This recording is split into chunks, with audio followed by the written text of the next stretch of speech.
Okay, natutuwa ko sa presentation ni Pastor Toto at I'd like to share different viewpoints. And I also have this kind of teaching, pero I'm gonna relate the Godhead to sa perfection of the bride, leaving the principles of the doctrines of Christ behind. There's the theological side of the Godhead. Pagkatapos na ng theological side, kailan pumasok na sa life application. So dito tayo, I have two scriptures related to the application of the Godhead and the perfection of the bride. If you can open our Bibles to Matthew 16. Godhead to, di ba? I think memorize yun na. Dito sa Matthew 16, upon this rock of revelation of who Jesus Christ is, I will build my church. And let's talk about the perfection of the bride, the super church. Di ba, na-quote ni Pastor Toto na magkakaroon ministry ang bride? So it won't just be a few persons in the church na may gift na fivefold ay nag-minister. It will be every member of the congregation who will minister. That's the super church. And the kind of ministry that they will contend for the truth. You know how they will contend for the truth. I frequently use this word berean, no? To apply to repentance, to apply to many things. I'm gonna use this term na berean dun sa super church. Every member of the congregation or the church has proven all things. Hindi sila spoon-fed from the pulpit of the pastor. They themselves have proven because they have compared the teachings of their pastor to others. And wala kayong kakatakot kung nasa katotohanan na if you have the evidence of the scripture, okay, and evidence even of the Pope, naliwanag kung ano yung truth. So, yung mangyari dun sa isang member ng church na yan, meron siyang love for the truth, pero hindi siya pala away. Ano siya? Nag-share siya with love. At ito yung gusto ko ipakita dito sa Matthew 16. Since na-memorize na natin, tignan natin yung verse 13. Sa verse 13, tinanong ni Christ si Peter, anong sabi ng ibang tao sa amin? Tapos sagot ni Peter, sabi ng iba, ikaw si Elias, ikaw si Juan Bautista, ikaw si Jeremias, at iba pang propeta. Tapos tinanong siya, anong sabi mo, anong tingin mo, sino ako? Ang sagot ni Peter, ikaw yung anak ng Diyos na buhay. Ikaw ang, thou art Christ, the Son of the living God. Thou art Christ, the Son of the living God. So, yung revelation na tinanggap ni Peter, of course, dati natin yung paliwanag, ginoon mali, ay revelation ng Diyos ama sa kanya. Flesh and blood has not revealed this unto thee, but my Father which is in heaven. Gusto ko patagdag to. Itong flesh and blood, sa baba yan. Ayan. Yung flesh and blood, hindi yan literal na bawal ka share ng ibang tao. May nag-share sa yung ibang tao. Pero, yung final revelation para tumibay ka sa paniniwala na si Kristo ay si Jesus na yung Kristo is because meron dealing ang Diyos Ama sa'yo. At kasama sa dealing na yan, sa verse 13 and 14. Ano yun? He was able, narinig niya yung mga maling version. Hindi siya innocent sa maling version. Kadalasan ayaw natin membro natin makarinig ng maling version eh. Pero ang problem, how do you prove what is right and wrong kung habang buhay silang hindi mapag-compare? Siguro baguhan, temporarily, pwede hindi. Pero hindi pwede habang buhay, hindi sila pwede mag-compare.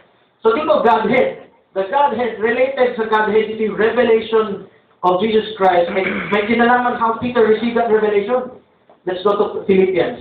How many minutes left? 5 minutes lang? Okay, dito Philippians, buksan natin, Philippians 2.5. Dito sa 2.6, this is Godhead.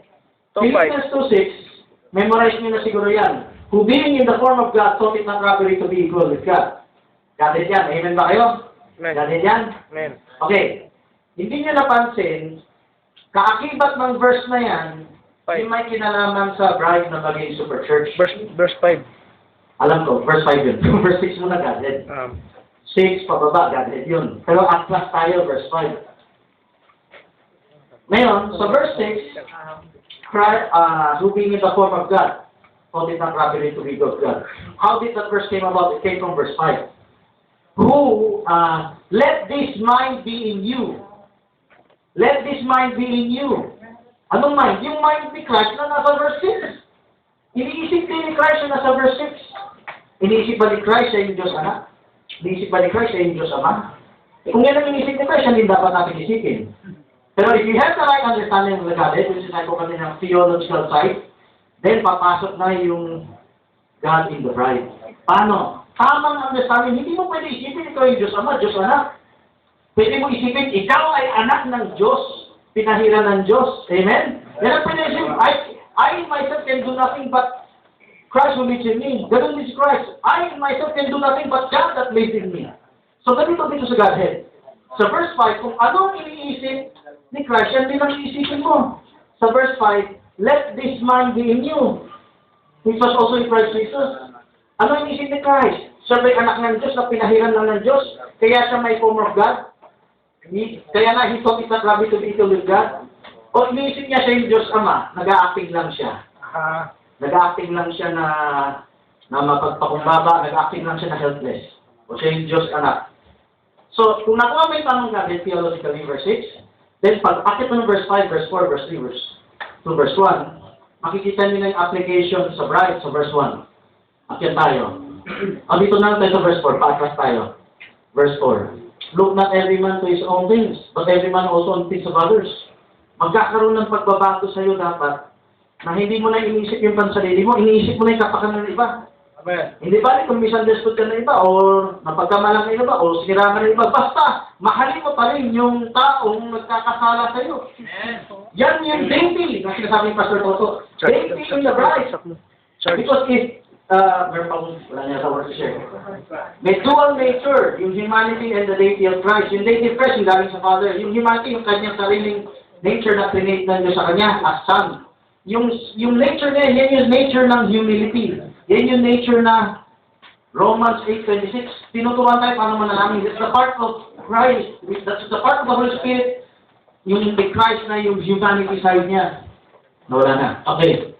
Yung iba pang verse, kung iakit niyo yung basa sa verse 3, verse 2, akit na natin.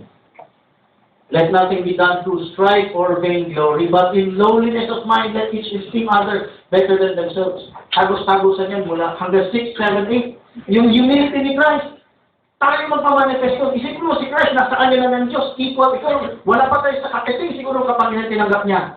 Pero hinalimbawa na siya sa atin, pwede natin isipin yung isip niya. Wala akong magagawa, kundi yung ama lang nakagawa nito sa akin. Verse 2, verse 1. Fulfill ye my joy, o hiling ni Pablo, that ye be like-minded, having the same love, being one accord, one mind. May prophet kasi sa church, verse 1. Narinig niya sa church, verse 1. If there be any consolation, if any comfort, love, any fellowship of spirit, if any cause of mercies, nagkakaroon kasi ng strike, kaya nagsasabibigay siya ng payo. Ano dapat gawin ng isang manampalataya, ng isang luminis na? 2 minutes? Okay. Samantalahin ko yung humanity. Galitin muna tayo, theological para ma-appreciate ninyo yung application sa atin. Yung deity side ni Christ, that's the Father, may power yan. Kaya nagagawa mo lahat ng magagawa mong may power, kaso, pwede ka mag-pass out.